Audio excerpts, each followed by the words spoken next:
पर उस हवस की बात, और अब ये बाबा साहब के चित्र लेकर के आ रहे हैं, और ये बाबा साहब का अपमान करने वाली पार्टी आज मजबूर हुई है, क्योंकि नरेंद्र मोदी जी ने बाबा साहब के 5 तीर्थ स्थान बनाए हैं।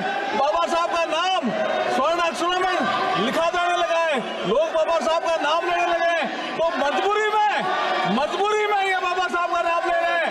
इनका कोई सम्मान नहीं है बाबा साहब के प्रति, कोई सम्मान नहीं है।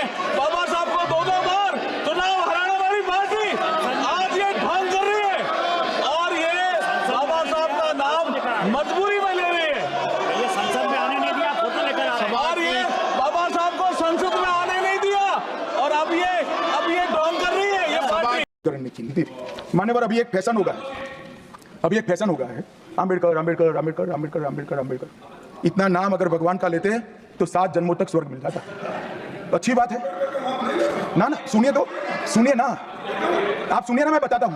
हमें तो आनंद है कि अंबेडकर का नाम लेते हैं। अंबेडकर का नाम अभी 100 बार ज्यादा लो, परंतु साथ अर्थ में अंबेडकर जी के प्रति आपका भाव क्या है ये मैं बताता हूं। मान्यवर, अंबेडकर जी को देश की पहली कैबिनेट से इस्तीफा क्यों दे दिया?